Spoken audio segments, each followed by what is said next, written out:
Hello folks, I am back yet again for another video, and today we're taking a look at these.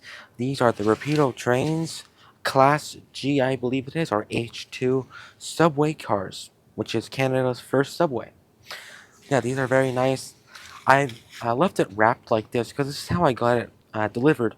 Well, of course, in a bigger box with more padding from Otter Valley Model Railroad. I've been shopping with them for just a couple months, and they've been great, to be honest. I love how their wrapping is, and etc. It's just amazing. They have so much better deals than any other place, at least from what I found so far. But yeah, it's packaged great.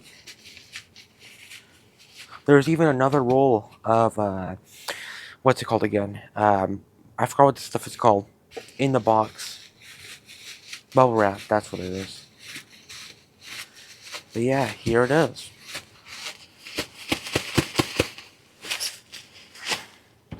Alright. So here's mine. I got TTC G-Class Subway 2-car AB train 5098 plus 5099. 5099 is actually in preservation at the, was it Hamilton County, I believe it is. Subway, no, not Subway, Streetcar Museum. These are DC silent, that's why I got these ones, because they're still in preservation. But yeah, the box art on these is just absolutely amazing. Especially when I pull this out of the protective wrapping here. Like, it's stunning, to be honest. I don't think I have anything else like this good looking. It's just, yeah, amazing. But yeah, here's all sides, if you're wondering what they look like. And yeah, on the back there's a bit of a thing. You can pause and read this if you'd like. And yeah, these are for age 16 and up. That's new for Rapido. 2-car set. Very tight box, that's for sure. Have to shake this one. Also got this note from Otter Valley. This wasn't in the box. This was in the other box. Thank you thank you. Have a great day, with a train drawn on it. Very nice. I like how Otter Valley does this. And of course, a manual. Unfortunately, you have to crease it to open it, so I'm not gonna open this right now. I will try fitting a decoder into these, which is probably gonna be pain. But yeah, here they are. It's an absolute stunning set. Just incredible. Regardless, we have our whatever they're called, nameplates or station stops, and then the couplers. Here we have our pins, which are really nice. I didn't know that you got these in the 2-car sets. I thought these were only included in the 4-car set, but yeah, these are full metal from what I can tell so far. At least they feel like they're metal. But yeah, very nice. And then way in the box, we have a Rapido Magic Wand. I would imagine this is only included in the DC set. I don't think this is included in the DCC one. I think. But yeah, let's pull these out. And as you can see, I don't know why my camera refuses to autofocus sometimes. Autofocus. But yeah, as you can see, they're absolutely stunning. They look amazing. These are both powered, by the way, which I didn't know they were. I thought one was a dummy. So unfortunately, if you want to DCC these, you have to decoder both, which is a bit unfortunate. But yeah, there's something loose inside of this one. I think it might be one of the handholds, if I'm saying that correctly. But yeah, I don't have the best lighting here. Regardless, though, you can see all those. Rapido did say that they made them lower on purpose so you could see them. You know, it's a bit of a shame. But regardless, though, it's pretty cool that they did that. Metal gearing, too, which is very surprising. I don't know why they would do metal gearing, but they did. Or brass gears, regardless. Our NEM pockets. Details like this. Very accurate, though, considering I was just actually in this exact one 5098 on Sunday. Yeah, very nice. Take a look at the other one here. I shall put this on the smaller table. And hope that doesn't fly away. Oh, and that just flew away. Nice. These are decently heavy. They are decently heavy. They're not the heaviest things ever, but, you know, after all, they're just subway cars. Yeah, here's 5099. Very nice. Again, all metal gears. Again, both powered. I think the speaker would go here because there's like a mesh there. So I think it goes there. Yeah, regardless, though, very nice. Of course, NEM couplings, which is, you know, a bit of a shame, but I think it's more prototypical like that anyways. These are not sprung. These do move in real life. Regardless, though, very nice. But yeah, I'm not going to go really over the detail here. So yeah, let's go over to the track, and well, there's no coupler height test for this. So let's just test this on the 18 radius, 20-second radius, and see how it handles it. Alrighty, folks, so I have one down here on the track. We're going to test them independently first. I should have mentioned that I'm not going to do 20-second radius first. We're going to test them first. So yeah, of course, these are DC, not DCC. So I'm going to be using my 22 volt, yes, 22 volt DC controller. Remind me not to go to 22 volts because this thing will probably explode. Regardless, though, we're just going to test 5099 first. And yeah, let's see if it moves. It does not. And because there's no power. Alright, well, actually, it's fine. I just had my momentum on by accident. Whoops. Alright, let's test this again here for the first time. Oh, and it moves. Ooh, it's flickery. Yeah, it works pretty well. Nice. There's the rear class lights. And blue lights. Nice. It's very flickery, though. That's not really too nice. I hope you guys can see that. But yeah. They're nice, though. Why is it in forwards? They're so flickery. Interesting. Alright, well, regardless, this one works fine. Kind of. Of course, I do have an older DCC controller. DC controller. It's a Trawler. Momentum 1 controller. So it's like from the 1990s, I think. It's very old. So it'll probably be better with like a feedback controller or something. So regardless, though, let's test 5098. 5098 on the track, and it functions. Nice. There's the red. Let's get that white. And this one flickers too. Interesting. But yeah, that works perfectly fine. They're very smooth. But like I said again, I'm very surprised that these are both powered. I wasn't expecting them both to be. But alright, let's see how they run together. So to couple these together, you'll have a NEM pocket coupling in the box, and you'll have to put it in one side. And once you're done that, you push them together. Well, if you line up the holes, which is there. Or maybe if you do it in your hand, it'd be a bit easier. There we go. And yeah, there it is. Both together now. And yeah, there it is. And they run together. I'm hoping good.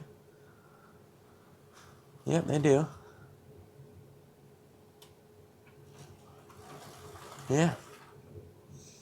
Very nice. Although I don't really see what the magnetic wand is for. But otherwise, yeah, pretty cool. Then I would imagine that the red one comes on, the red lights come on the rear unit, which they do. And of course, then the white ones go on the front, which we have, of course, to do. Now, only if I had 6 more cars. Oh, lost a wire. But yeah, alright, let's see how these run on 20-second radius. Alrighty, so I'm 100% confident here that these are going to do this just fine. After all, they're only subway cars. They're not anything big. So yeah, here they come. Coming around the bend. They are very loud though. They sound like AC motors, which is very strange. These may need to be lubricated out of the box, but let's see here. Coming around. Oh wow. They stall out. Jeez. Oh my god. Ooh. Oop, that just cut out by itself.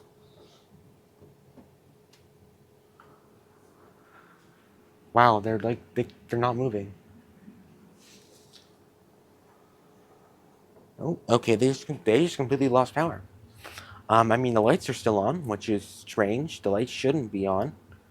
Why are the lights on? Oh, these must have capacitors that last a very long time. Interesting. Well, for some reason, they are spinning against each other. Let's see if I can get them without scratching. My baby boy just fell over. Nice. Okay, I'm not gonna do that. Alright, I'll be back in a second here, folks. Alrighty, take 2. I brought them around and they seem to run fine now. Although it is interesting that the lighting is capacitor, which is very nice. Although the clash lights aren't, or I guess the direction lights aren't actually. But it slows down so much around the corners. I'll bring you guys in for a close-up here. Like, they just struggle.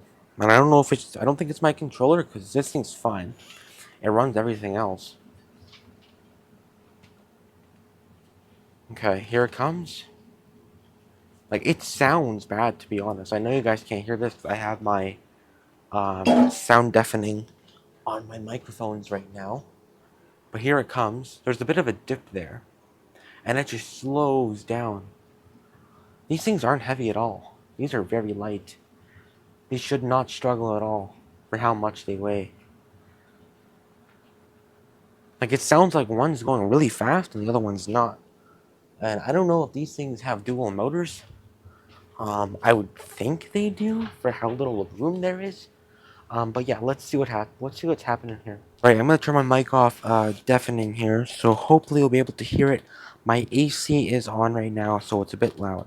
But all right, let's see, and hopefully this will be okay.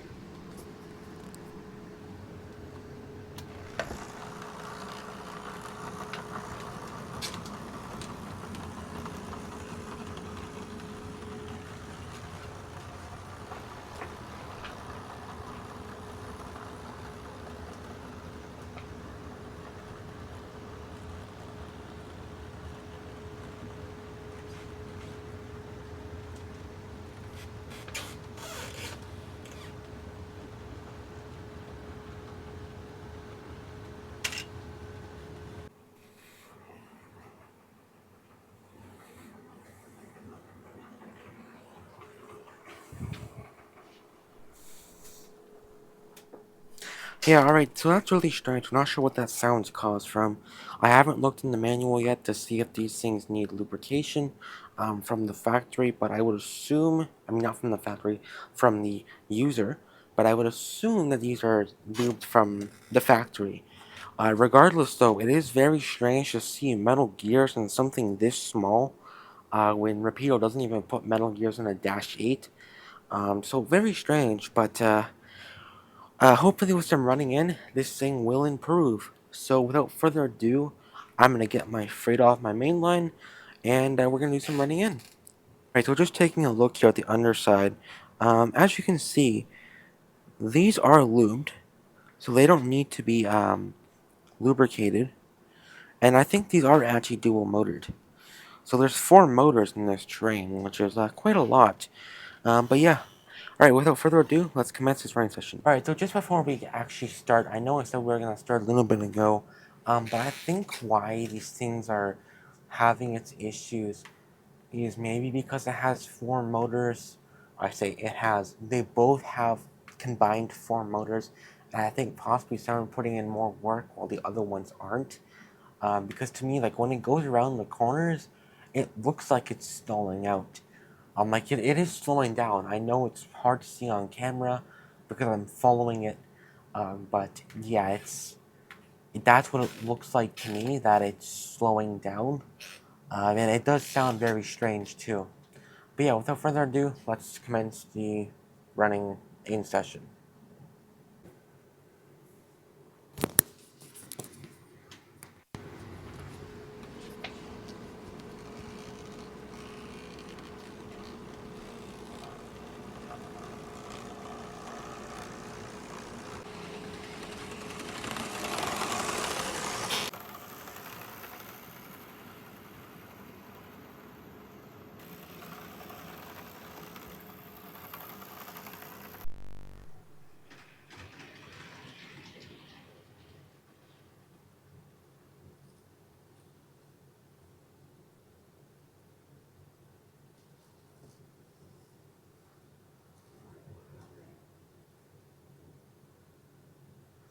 Alrighty, folks, there we go. That's the running session complete. That was about 1 hour. So yeah, and this is fully off, by the way. And the capacitor lights are still running, which is really, really nice. They're probably like 30-second capacitors, I think. They're really good. But yeah, this thing still sounds really loud, like an old boat. So very strange. I'm not sure why they're that loud, but if I had to guess, it's because of the truck-mounted motors. Regardless, though, it is running fine. It's not slowing down or speeding up anymore, which is of course good. It's what you want in these, and these lights are still on, which is great. But now comes the super hard part, where I'm going to try and fit a decoder inside. Why? Probably because I hate myself. So yeah, I'm just gonna put a random decoder in I have lying around. That's a 21 pin, and we're just gonna try it out. I hope there's a pre-fitted speaker inside of these for how much they cost. So yeah, alright, let's go over to the workbench and open one up. Alrighty, so now time for the I hate myself part. So to move the shell, apparently what you need to do is do not grab the box with the speaker in it. I'm not sure what that box is, but I guess it's somewhere, which I think that's this, because it looks like there could be a speaker in there, which would be nice if there's a pre-fitted speaker. Regardless, though, it says do not grab it, and I will be boned if I do. Um, or bond, maybe. I might be might be reading that wrong. It says simply spread the sides and wiggle the shell off. There is a body latch located over the hashtag 2 and hashtag 3 axle on each side. And at least luckily I haven't bitten off my fingernails, so I should be able to do this. I do not know which side is number 3 or number 2. But if I had to guess, it's just like this. So, okay, please. Oh, that was super easy. Wow. That was very simple. Oh. Okay. So, that's a bit of a problem. This uses British. Yay. Okay, so, this is super easy to come off. Wow. Um, the interior is kind of disappointing, though. I thought there'd be a bit more, that's for sure. Regardless, though, this uses what looks like, yeah, a next 18 pin decoder. Yeah, so, I cannot do anything with this, unfortunately. Why did they have to do that? There's so much room in here. They did not need to do that. There was so much room. So yeah, these are staying DC then, unfortunately. That sucks. Alrighty, well, at least that was easy. Um, I really wonder how much these cost compared to Locksound 21 pins. I'll be right back. Alright, I'm right back. I found it on Otter Valley. This is it, I believe. The Lock Sound N Scale TTHO, whatever you want to call it, Next 18 decoder. $160 from Otter Valley. They generally have the best prices. Um, 160 is a lot for a decoder. To be honest, I had to spend what is it, $320 before tax and shipping on this just to get these two decodered, and I don't even know if they have sound. Speakers. So yeah, that's pretty unfortunate. I'll be honest. So yeah, I don't think there is a speaker in this because I feel like you'd see the wires, unless that's the wires. Oh, on the side, yeah, I think that's the wires there actually. I hit them on the side. Regardless, though, yeah, that's a lot for a decoder. The market price apparently is almost $200, Canadian. So that'd be $400 if I was paying market price for them. So yeah, um, why did they have to use Next 18s? I guess that's the only thing that fit. But to be honest, if we just do this, there's still quite a lot of room in there. If we're gonna be honest here, if we just put it like this and took a closer look, that's surely enough room for a Locksound 21-pin decoder to fit in there. Surely. But yeah, regardless, though, that's very disappointing in my opinion. I don't think I'll ever DCC these, to be honest. Yeah, when the DCC sound version is only $250, no, not 250, 200 more. I mean, yeah, that's pretty disappointing. Regardless, though, I mean, I guess that's nice. Um, but yeah, but a bit disappointing in my opinion. I do like how that snaps in, though. Very, very nice. But yeah. Alrighty, let's continue on to the something else. Alright, folks, quick note here. Something that's actually interesting. I don't think these are speaker ready, or they don't have speakers. Because in here, it says they only recommend non-sound Next 18 decoders. So it is possible that maybe they don't give speakers in the models, which is pretty unfortunate for how much these cost again. So yeah, that's a bit disappointing if I'm reading this correctly. But alright, yeah, I'll catch you for the running session. Alrighty, folks, we're here for a running session. Today we're gonna be running 5099 leading and 5098 behind. I did try to fit the name cards. I think that's what it's called, or whatever you want to call it. But you need something to flatten it, and I don't have the micro seal stuff, or if that's the name. So I'd have to buy that, and yeah, it's very hard to cut out. I've never done this before, so yeah, I'd have to I put the right ones in. I believe 5099, if I remember correctly, has Saint George, and then 5098 has something. I don't remember what 5098 had, but it had something. It might have been the Wilson, maybe Wilson. I'm not entirely sure, but yeah. Regardless, without further ado, let's start the running session. Now it's not going to be too clear though, because I have my AC unit running. So yeah, all right, let's start here.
is just for fun here. I just want to see how much these can pull. So I think seven. I think I have 7 cars behind this right now. We're gonna see if this can pull 7 cars. And yes, it can. Wow.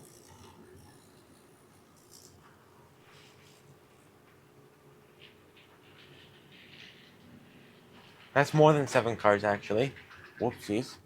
Let's add some more on and see if we can keep going. Add some more cars on. About 7 more, I think. Let's see. And wires came out. Right, let's see here. And yeah, somehow it's still pulling all of it. But let's see if it can do a full lap around my layout with these many cars. I kind of doubt that. But let's try anyways. We need a little bit of assistance, but there she goes.